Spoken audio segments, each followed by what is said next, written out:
안녕하십니까. 저는 원광대학교 치과보존학 교실의 최유리나입니다.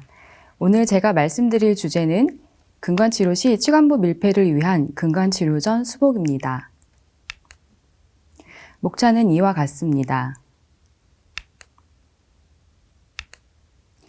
가끔 의학 드라마에 보면 주인공이 인체 내 장기를 상상하며 문제를 해결해가는 모습을 볼 수 있는데요. 저도 근관치료를 하며 그런 상상을 해보곤 합니다. 근관치료는 보이지 않는 세균과의 싸움입니다. 성공적인 근관치료를 위해서는 적절한 근관치료를 통해 미생물을 없애고 근단부와 치관부 밀폐를 통해 재유입을 차단함으로써 완벽한 밀폐를 이루는 것이 중요합니다. 마이크로 리키지라는 용어는 박테리아의 유출입이 가능한 정도의 미세틈이 발생한 경우 흔히 사용되고 있습니다. 사실 외부 세균의 유입이라는 면에서는 박테리얼 페네트레이션이라는 용어가 더 정확한 표현일 수 있겠습니다. 근관 재감염을 차단하기 위한 노력은 근관치료의 전 과정에서 중요할 텐데요. 근래에 매일매일 느끼는 것은 이런 재감염이 우려되는 임상 상황을 가진 벽이 소실된 근관치료 케이스가 참 많다는 것입니다. 이에는 여러 가지 이유가 있을 텐데요. 인전면 우식은 교환면 우식에 비해 발견이 어려워 치료 시기가 늦어지기 쉽다는 것, 같은 크기의 1급병소에 비해 치수와의 거리가 더욱 가까워 치수 노출이 쉬운 점, 고령화와 의료기술의 발전으로 중년 이상의 연령대에서 치아를 유지하고 계신 분들이 증가하면서 만성치주염에 의해 커진 치관 공극에 치근 우식증이나 크라운 하방의 2차 우식이 발생하기 쉬운 점 등을 이유로 꼽을 수 있겠습니다. 이러한 케이스들은 1급 우식으로 인한 근관치료에 비해 상당히 까다롭고 더 어렵습니다. 혹시 이렇게 벽이 소실된 치아의 근관치료를 진행하면서 이런 고민을 해본 적이 있으십니까? 약속날이 되기 전에 템퍼러리 실링 마테리얼의 탈락이 잦다. 우식으로 인해 근관치료를 시작해 원인이 명확한데 치료를 하면 할수록 내부가 오염된 느낌이 있거나 사이너스 트랙이 소실되지 않는다. 플레어업으로 내연관 통증을 호소하시는 환자분들이 종종 있다. 근관치료 시 러버댐을 장착하고 싶은데 장착이 어려운 경우가 많다. 그렇다면 오늘 저의 주제가 도움이 되실지도 모르겠습니다. 인전면 우식을 가지고 있는 치아의 근관치료는 단순한 1급형 와동을 가진 근관치료보다 고려할 것이 많습니다. 살펴야 할 게 많고 거기에서 오는 피로도가 크지요. 가뜩이나 복잡한 근관계만을 집중하기 위해서는 단순화 작업이 필요합니다. 큰 퍼즐 그림을 맞추기 위해 내가 할 수 있는 가장 쉽고 확실한 퍼즐 조각. 저의 첫 번째 퍼즐 조각, 그리고 오늘의 주제는 프리엔도돈틱 컴포짓 빌드업입니다. 흔히 레지널 빌드업이라고 쉽게 표현되는 레진을 이용한 근관치료 전 수복입니다. 어느 날 진료실에서 매일같이 근관치료를 위해 레지널을 축조하는 저를 발견하였습니다. 그리고 문득 근관 내 감염원을 잘 제거하기 위한 과정, 재료, 방법에 대해서는 많이 언급되는 반면 근관 내 재감염을 막기 위해 근관치료 전 수복에 대해서는 그 중요성이 많이 강조되고 있지 않다는 생각에 이 주제를 준비하게 되었습니다. 과거에는 여러 벽이 상실된 치아에 있어서 이렇게 밴드를 이용하여 GI, IRM 등으로 임시수복을 하고 여기에 다시 근관 와동을 형성하여 근관치료를 진행하는 방법들이 소개되었습니다. 하지만 IRM 등을 사용한 이런 경우 근관 내 성형 시 재료 조각이 떨어져 나와 근관을 막거나 술식에 방해를 줄 수 있고 수복물의 미심쩍은 유지력을 보강하기 위해 핀을 사용해야 하는 등 어려움이 있었습니다. 근래에는 접착제와 레진의 지속적인 발달에 힘입어 접착에 의해 유지가 가능한 컴포짓 레진을 이용하는 것이 마땅하고 합리적인 방법으로서 추천이 됩니다. 그래서 오늘은 컴포짓 레진을 이용한 프리엔도돈틱 빌드업의 장점과 이를 활용하기 위한 몇 가지 임상 팁을 소개해드리고자 합니다. 그 장점은 다음과 같습니다. 치아의 예후가 불분명해 보일 만큼 광범위하고 깊은 우식을 가진 치아라면 먼저 레지널을 쌓을 수 있는가를 보고 레지널을 쌓을 수 있다면 그러한 치아는 근관치료 및 수복이 가능하므로 치아 유지가 가능하다고 판단을 할 수 있습니다. 비가역적 치수염으로 인한 동통으로 내원하신 다음 환자분의 케이스의 경우 근관의 심한 만고, 깊은 우식 부위로 인해 치아 유지 가능성이 의심되었으나 레지널을 쌓았을 때야 비로소 치아의 수복 가능성을 믿고 치료를 진행하게 되었습니다. 가장 중요한 장점은 격리와 방습이 가능해진다는 것인데요. 러버댐이 가능하게 함으로써 러버댐의 장점을 그대로 반영할 수 있으며 NaOCl을 누출을 염려하지 않고 적극적으로 이용할 수 있게 함으로써 근관계만을 집중할 수 있게 만든다는 것이 큰 장점입니다. 근관장 측정 시 금속 수복물이 주변에 존재하는 경우 얼리 에이펙스 사인이 뜨는 등 근관장 측정 시 오류가 많이 생기곤 하는데요. 이를 방지할 수 있고 재료의 강도가 높아 근관장 측정 시 안정적인 레퍼런스 포인트를 제공할 수 있습니다.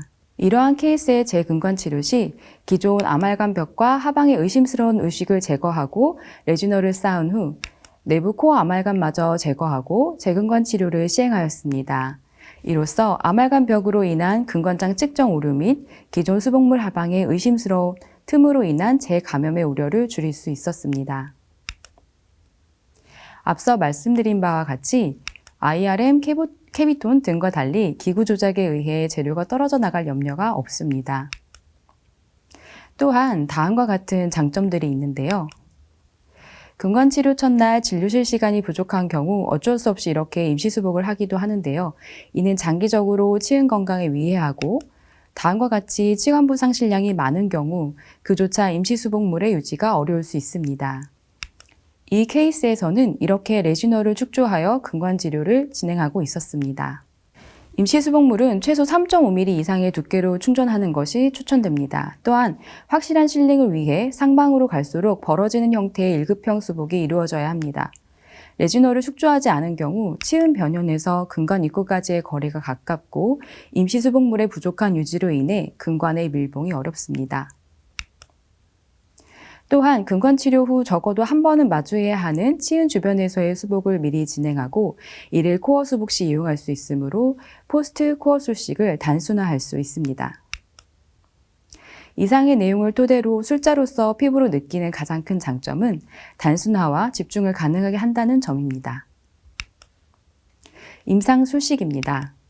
본격적으로 레지널을 쌓기 전 성공적인 근관치료를 위한 첫 번째 과정은 우식을 철저히 제거하는 것입니다. 이 과정이 중요한 이유는 다음과 같습니다. 첫 번째는 남아있는 우식 원인균에 의한 재감염을 막을 수 있다는 것입니다. 근관 입구 근처에 남아있는 우식 부위 그리고 그로 인한 임시수복물의 유지 실패는 근관 내 재감염의 원인이 될 수 있습니다. 두 번째는 수복 가능성을 살필 수 있다는 것인데 이를 위해서는 우식뿐만 아니라 이전 수복물, 지지받지 못하는 치질을 삭제하여 평가하는 것이 좋습니다. 이는 방사선 사진만으로는 우식의 깊이, 예후를 정확히 판단하기 힘들기 때문입니다. 또한 좋은 접착을 위해서인데요. 변연에서 우식을 철저히 제거하는 것이 접착에 유리하기 때문입니다. 일반적으로 이환 상아질은 정상 상아질에 비해 접착력이 떨어지는 것으로 알려져 있기 때문에 변연의 밀봉을 위해서는 우식을 더욱 철저히 제거하여 정상 상아질에 가까운 치질을 확보하는 것이 좋습니다. 다음으로 근관치료 전 레진 수복을 위해 말씀드리고 싶은 것은 이것인데요. 스플릿댓 테크닉 혹은 커프 테크닉이라고도 불리는 방법으로 몇 개 치아에 걸쳐 연결된 형태로 러버댐을 적용하는 것입니다. 구치부의 경우에 이렇게 적용해 볼 수 있는데요. 몇 개 치아를 연결해서 장착하고 후방 치아에 클램프를 겁니다. 이렇게 함으로써 혀와 같은 다른 연조직을 배제할 수 있고 근관 와동 형성, 우식 제거 및 레지널 축조의 모든 과정이 가능하며 레진 수복 시 구강 내 습도의 방해를 덜 받게 되어 유용합니다. 이때 클램프는 윙이 있는 것보다는 그림과 같이 윙이 없거나 변형된 것을 응용하면 7번 근심, 6번 원심의 치료를 위한 매트릭스 장착에 방해가 되지 않습니다. 또 한 가지는 매트릭스의 형태의 변형에 대한 이야기인데요. 월 축조 시 섹셔널 매트릭스를 사용할 수도 있지만 2개 이상의 벽이 소실된 넓고 깊은 우식에 대해서는 토플마이어 매트릭스 시스템이 더 유용할 때가 있습니다. 근원심 중 한 면의 치근 우식증이 깊은 치아에 대해서는 밴드의 형태에 변화를 주어 사용할 수 있는데 간단하게 시저를 사용하여 한쪽을 잘라냅니다. 이렇게 변형을 주는데 이로써도 커버되지 않을 정도로 더 깊은 와동인 경우에는 깊은 부위를 제외한 나머지 밴드의 폭을 한 번 더 잘라내어 사용할 수 있습니다. 이와 같이 마진이 깊어진 경우에 반대쪽 인접 변형과의 깊이 차이를 반영하기 위해 밴드를 잘라서 이용하는 것이고, 이때 깊은 부분의 폭은 치준항 탐침을 이용하여 그 협설 폭경을 짐작한 후 이렇게 깊은 부위에 대어보면 폭경을 어림짐작하여 형태를 수정하는 데 도움을 얻을 수 있습니다. 이제부터는 몇 가지 임상 상황과 더불어 레지너를 적용할 수 있는 소소한 팁을 모델상에서 준비해 보았습니다. 첫 번째 상황은 통상적으로 매트릭스를 이용할 수 있는 상황입니다. 6번 치아의 원시무식으로 인해 근관치료를 시작하게 된 경우를 가정해 보겠습니다. 저는 술식 진행 시 연조직을 배제하기 위해 처음부터 이렇게 러버댐을 장착하고 진행할 때가 많은데, 이때 이런 휠 모양의 다이아몬드 벌을 이용하면 러버댐이 있는 상태에서도 교환면 삭제를 할 수 있습니다. 원시무식을 제거하였다고 가정하고 밴드를 장착하였습니다. 첫날 근관치료를 진행하고 완료 시 치수강 부분을 먼저 캐비톤으로 막으면 치수강의 출혈로부터 격리가 가능하여 레진 충전에 편리합니다. 마진 구분을 위해서 블루레진을 사용해 보았습니다. 월만 축조하고 캐비톤 상방은 다시 캐비톤이나 IRM으로 충전할 수도 있겠고, 혹 이렇게 그 상방까지 레진으로 채워줄 수도 있습니다. 둘째 날 오시면 해당 치아에만 러버댐을 장착하고 근관 와동을 형성하고 통상적인 1급 와동의 근관 치료를 시행합니다. 비슷한 과정으로 치료를 진행한 케이스입니다. 만일 첫날 응급치료 시 진료실 시간이 부족하다면 임시수복만 하고 마무리를 할 수도 있을 텐데요. 이때는 두 번째 내원일에 레지놀 축조를 하게 되는데, 이렇게 외부 벽에 해당하는 임시 수복물부터 제거하고 진행하면 치수강 내부의 습도와 격리가 되고 근관 입구를 막을 염려가 없어 수복이 편리합니다. 밴드를 장착한 후 접착을 시행하고 레진으로 수복을 합니다. 이때는 제한된 공간이므로 흐름성이 좋은 버크필 레진을 이용하면 더 빠르고 쉽게 충전을 할 수 있습니다. 저는 마진 구분을 위해 하방부에만 이렇게 블루레진을 이용하기도 합니다. 이후에는 통상적으로 치수강의 임시 수복물을 제거하고 근관 치료를 시행하게 됩니다.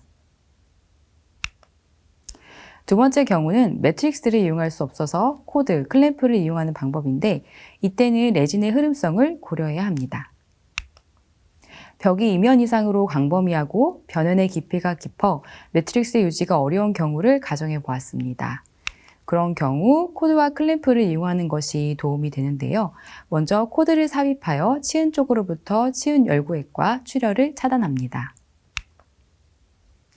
클램프를 유지시키면 클램프만으로도 어느 정도 상악의 협점막, 하악의 혈을 배제할 수 있어 술식에 많은 도움이 됩니다. 접착을 하고 플러어블 레진을 적층하는데, 이때에는 흐름성이 낮은 레진을 골라 이와 같이 한 층 한 층 적용합니다. 일레귤러한 표면은 버로 다듬어 줍니다. 레지놀 축조에 사용하는 레진은 사용이 편리하고 기포 함입의 우려가 적은 플러블 레진이 추천되고 코어 제품을 이용할 수도 있습니다. 근래에는 다양한 종류의 버크필 레진이 소개되고 있어 이를 이용하는 것도 시간 단축에 도움이 될 것입니다. 추후 크라운을 위한 치아 형성 시 치질과의 구분을 위해서 블루 레진과 같이 다른 색조를 사용하는 것이 도움이 되기도 합니다. 몇 가지 종류의 플러블 레진을 적용하고 나서 5분 정도 세워두었습니다. 수복제에 따라 흐름성은 크게 다름을 볼 수 있습니다. 다음과 같이 공간이 한정적인 경우에는 흐름성이 좋은 것을 사용하는 것이 시간 단축 및 기포 함입 방지에 유리합니다. 하지만 이렇게 근관 와동이 뚫려 있는 상태에서 근관 입구를 막을 것이 염려되는 경우라든지, 여러 벽이 소실되어 매트릭스를 유지할 수 없는 치아에 있어서는 흐름성이 낮은 레진을 사용하는 것이 조작에 유리합니다.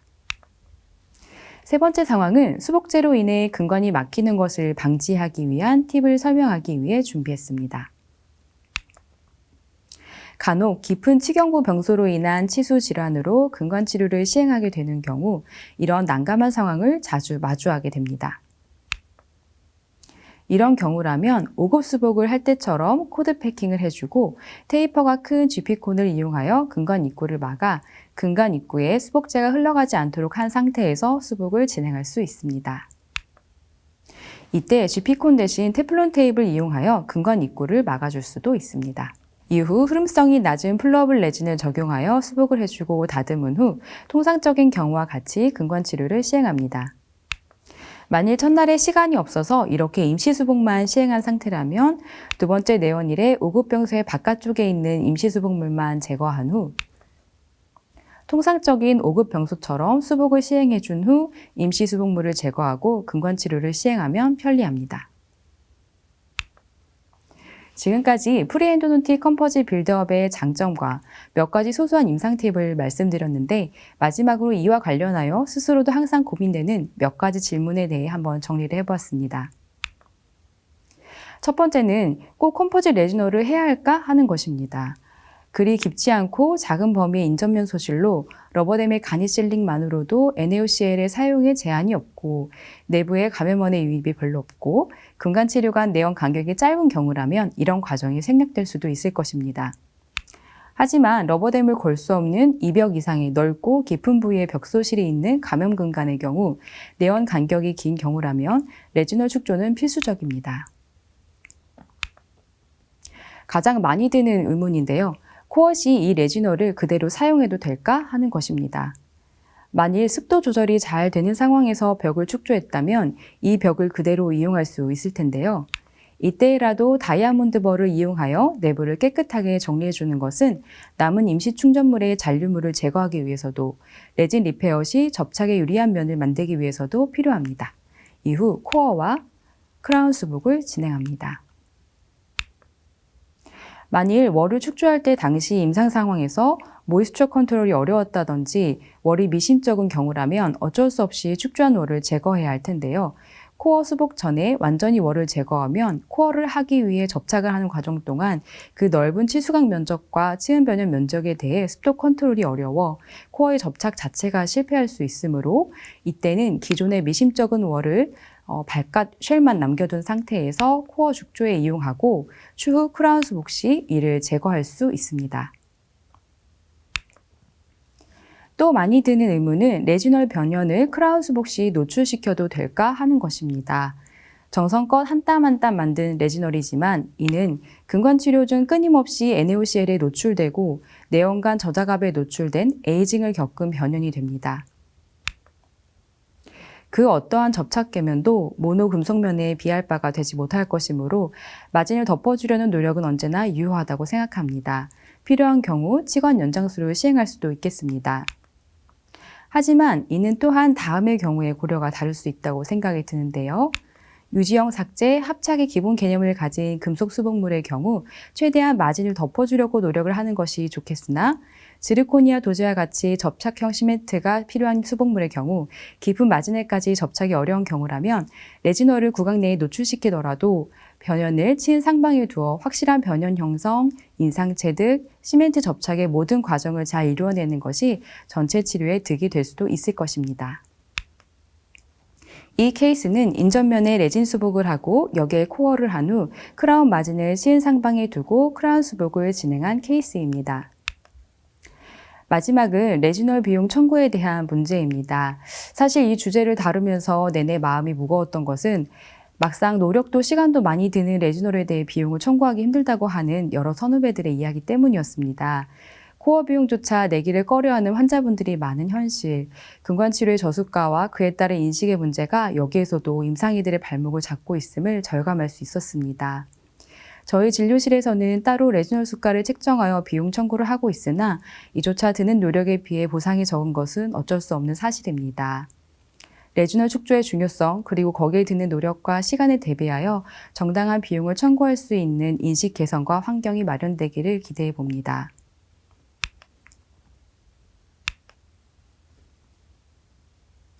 어느 날 저희 아이의 치아 치료 때문에 친구 소아치과 선생님의 진료실에 함께 있었던 적이 있었습니다.